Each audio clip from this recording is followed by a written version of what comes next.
मगर मैं तो आभारी हूं बिहार की जनता का कि अभूतपूर्व जन समर्थन हमें मिला है। बिहार के कल्याण के एजेंडा के साथ साथ वो मैंडेट में घुसपैठियों को निकालना भी शामिल है। मैं आज आपके माध्यम से बिहार की जनता को यह भी बताना चाहता हूं, भारत नेपाल सीमा सड़क योजना के तहत 554 किलोमीटर बॉर्डर रोड को भी स्वीकृत किया गया है। देश के गृह मंत्री अमित शाह का सीमांचल दौरा है और सीमांचल दौरे के दौरान देश के गृह मंत्री अमित शाह ने बड़ी हुंकार भरी है और साफ लफ्जों में यानी साफ तौर पे ये बातें कह दी है कि घुसपैठ को किसी भी कीमत पर रोकना है और सीमांचल में जिस प्रकार से लगातार घुसपैठियों का कब्जा है, इसको लेके जो भारत सरकार है वो पूरी तरह से चिंतित है। इसको समाप्ति के लिए कई जिलों के एसपी डीएम के साथ अमित शाह ने बैठक की और साफ लफ्जों में कहा कि किसी भी कीमत पर घुसपैठियों को यहां से भगाना है। आपको पता ही होगा कि बिहार चुनाव के समय एसआईआर का जो पूरा एसआईआर हुआ था, जिसमें लगातार कई सुधार हुए थे, जिस प्रकार से बिहार में जो अन्य देशों के जो घुसपैठिया हैं वो अंदर घुसकर रह रहे हैं, उन्हें चिन्हित करके उन्हें भगाया जाएगा। और इसी कड़ी में अमित शाह ने पश्चिम बंगाल में होने वाले चुनाव को लेकर भी बड़ा फैसला लिया और कहा है कि देश में या अन्य राज्यों में जहां पे घुसपैठ हैं, घुसपैठिया जो घुसे हुए हैं, उन्हें चिन्हित करके उन्हें यहां से भगाना है। सीमांचल दौरे को लेकर किस प्रकार से अमित शाह ने हुंकार भरी, पहले उनके बयानों को सुनवाते हैं। मैं आज आपके माध्यम से बिहार की जनता को यह भी बताना चाहता हूं, भारत नेपाल सीमा सड़क योजना के तहत 554 किलोमीटर बॉर्डर रोड को भी स्वीकृत किया गया है और इसमें से 18 खंडों में से 14 खंडों पर कार्य पूरा हो चुका है और 4 खंडों पर कार्य की पूर्ण करने की गति अति तेज है। इसके लिए आवंटित 2496 करोड़ में से 2336 करोड़ रुपए का खर्च पूरा हो चुका है। मुझे भरोसा है कि ये रोड बन जाने के बाद निगरानी की आपकी क्षमता अनेक गुना बढ़ जाएगी, नागरिकों की सुविधाएं भी बढ़ेगी और जन सामान्य के कल्याण के लिए ढेर सारे विकास के काम सीमा के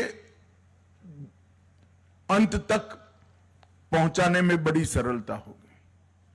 आज मैं एसएसबी के कार्यक्रम में आया हूं, तब एसएसबी एक जमाने में विशेष सेवा ब्यूरो के नाम से जाना जाता था और हमारे सीमांत गांवों के सांस्कृतिक पहचान, इतिहास, उनकी संस्कृति का संरक्षण और संवर्धन, उनकी पहचान का संरक्षण और संवर्धन, ये जिम्मेदारी एसएसबी के जिम्मे थी।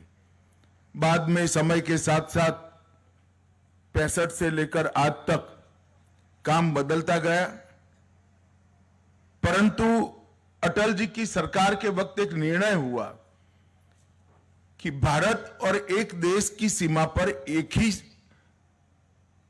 सशस्त्र बल सुरक्षा करेगा और तब से लगभग एसएसबी के जिम्मे नेपाल भूटान की सीमाओं की सुरक्षा का काम आया।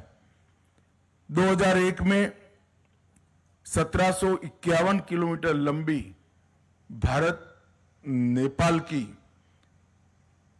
बाढ़ बगैर की सीमा की सुरक्षा आपके जिम्मे आई और 2004 से 699 किलोमीटर लंबी भूटान की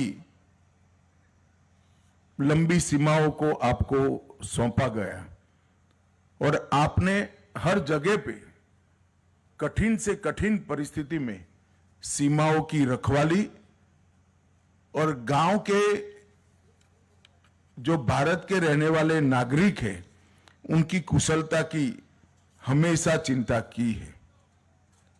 मित्रों, जब आप बॉर्डर बगैर की सीमा की सुरक्षा का जिम्मेदारी उठा रहे हो, तब एक बात पर मैं निश्चित ध्यान दिलाना चाहता हूं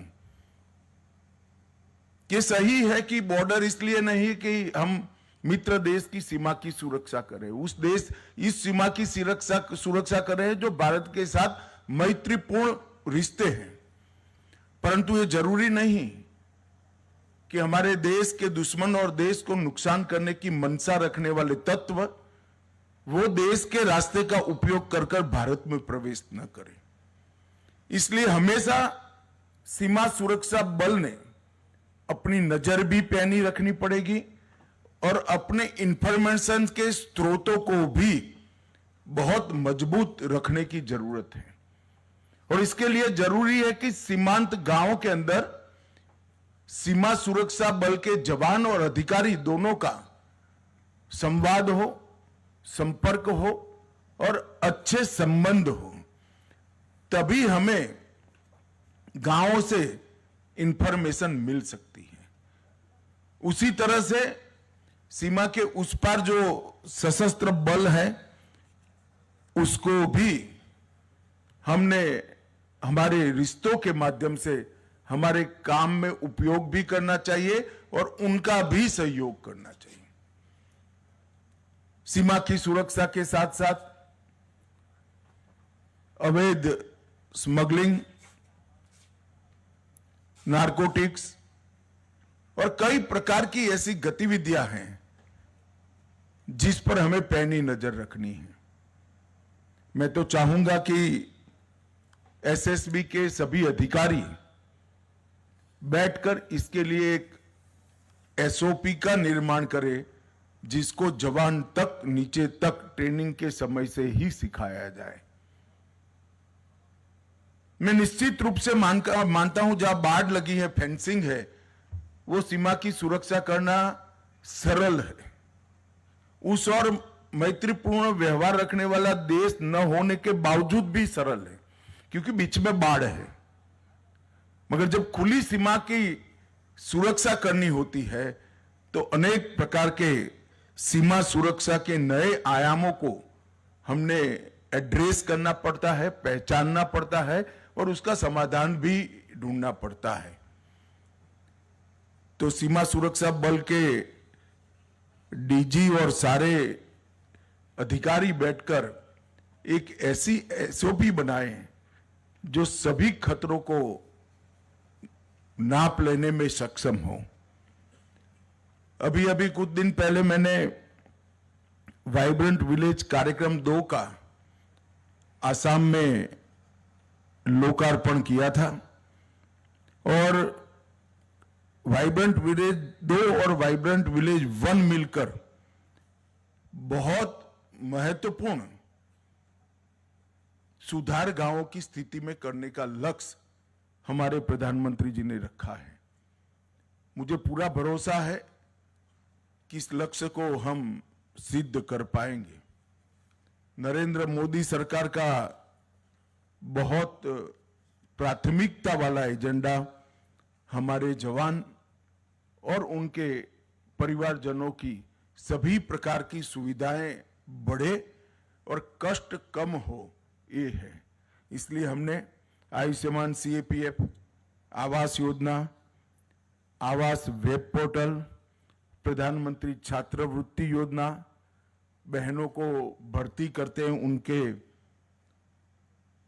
अच्छे रहने की व्यवस्था, विकलांग अनुग्रह राशि को भी संरेखित करना, कई प्रकार के सुधार जवानों के कल्याण के लिए किए हैं। मैं आज बिहार के सीमांचल के क्षेत्र में आया हूं, तब मैं बिहार की जनता को भी कहना चाहता हूं कि हमने चुनाव में बिहार की जनता को वादा किया था कि हम बिहार को घुसपैठियों से मुक्त करेंगे। घुसपैठियों से मुक्ति से मतलब सिर्फ मतदाता सूची से नाम हटाना नहीं, हम कृतनिश्चयी है कि एक एक घुसपैठिए को भारत की भूमि से चुन चुन कर भारत के बाहर भेजने का कार्यक्रम करेंगे। और भारतीय जनता पार्टी स्पष्ट कर देना चाहती है, मेरी सरकार भी स्पष्ट करना चाहती है कि वादा चुनावी वादा नहीं है। नरेंद्र मोदी सरकार का यह दृढ़ संकल्प है कि पूरे देश को हम घुसपैठियों से मुक्त करेंगे और ये पूरे सीमांचल क्षेत्र में ये शुरुआत कुछ ही समय में होने जा रही है। मैं खुद चुनाव के वक्त 4 दिन सीमांचल में रहा था, हर जिले में गया हूं और ये वादा किया है जनता को कि हम पूरे सीमांचल को घुसपैठियों से मुक्त करेंगे। आमतौर पर नेताओं के वादे जनता को याद कराना पड़ता है, मगर आज मैं सीमांचल की जनता को मेरा वादा याद कराने आया हूं, क्योंकि मुझे सीमांचल की जनता का सहयोग चाहिए। घुसपैठिए सीट हमारे चुनाव को प्रभावित नहीं करते हैं। गरीबों के राशन में भी वो हिस्सा ले जाते हैं। हमारी रोजगारी में भी हमारे युवाओं की सारी संभावनाओं को क्षीण करते हैं और इसके साथ साथ राष्ट्र की सुरक्षा के लिए भी एक घुसपैठिए बहुत बड़ा चैलेंज है। और अब समय आ गया है कि समूचे देश ने हर स्तर पर काम कर कर घुसपैठियों से देश को मुक्त कराने का एक अभियान हाथ में लेना पड़ेगा। यह 3 दिन में भारत सरकार के संबंधित सारे मंत्रालय, बिहार सरकार के गृह मंत्रालय, district magistrate, district development officer, SP और कई सारे संगठनों की 3 दिन में डिटेल मीटिंग कर कर हम एक कार्य योजना बना रहे हैं और सीमा से 10 किलोमीटर के अंदर जितने भी अवैध अतिक्रमण है वो सारे के सारे अतिक्रमण सबसे पहले ये अभियान के अंदर दूर कर दिए जाएंगे और घुसपैठिए को चिन्हित कर कर भारत के बाहर भेजने का कार्यक्रम भी हम यहां से शुरू करेंगे। जनसांख्यिकी का बदलाव किसी भी देश के लिए स्वस्थ समाज का निर्माण नहीं करता है।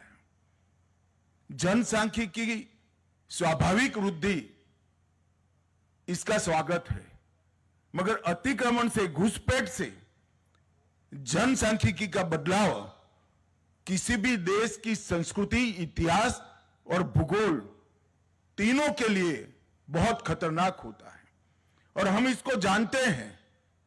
इसीलिए सरकार ने निर्णय किया है कि उच्च स्तर पर जनसांख्यिकी परिवर्तन की उच्च स्तरीय समिति का घोषणा किया जाएगा और वो समिति न केवल सीमांत क्षेत्र, पूरे देश के जनसांख्यिकी के परिवर्तनों को बहुत डिटेल बारीकी से अभ्यास करेगी और भारत सरकार को इस जनसांख्यिकी परिवर्तन को कुदरती बनाने के उपाय सुझाएगी।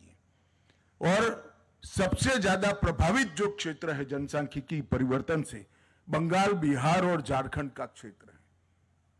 बंगाल में भी चुनाव है।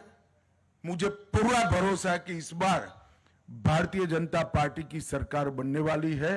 भारतीय जनता पार्टी की सरकार का पहला एजेंडा रहने वाला है कि सीमा पर बाढ़ का काम समाप्त करना और एक एक घुसपैठिए को चुन चुन कर देश के बाहर भेजना। और इसकी शुरुआत, चूंकि यहां पर सरकार बन चुकी है, जनादेश भी इस एजेंडा को प्राप्त हो चुका है। हम तो इसी मुद्दे पर चुनाव लड़े थे। हमारी विपक्ष की पार्टियों ने ये मुद्दे का विरोध किया था, मगर मैं तो आभारी हूं बिहार की जनता का कि अभूतपूर्व जन समर्थन हमें मिला है। बिहार के कल्याण के एजेंडा के साथ साथ वो मैंडेट में घुसपैठियों को निकालना भी शामिल है। तो आपने साफ शब्दों में सुना कि किस प्रकार से अमित शाह काफी दहाड़ लगाए और साफ तौर पे कहा कि हमारा जो मिशन है घुसपैठ और घुसपैठियों को रोकना, वो किसी भी कीमत पर हम करके रहेंगे। माईपीडीएस समाचार के लिए रोहित कुमार की रिपोर्ट।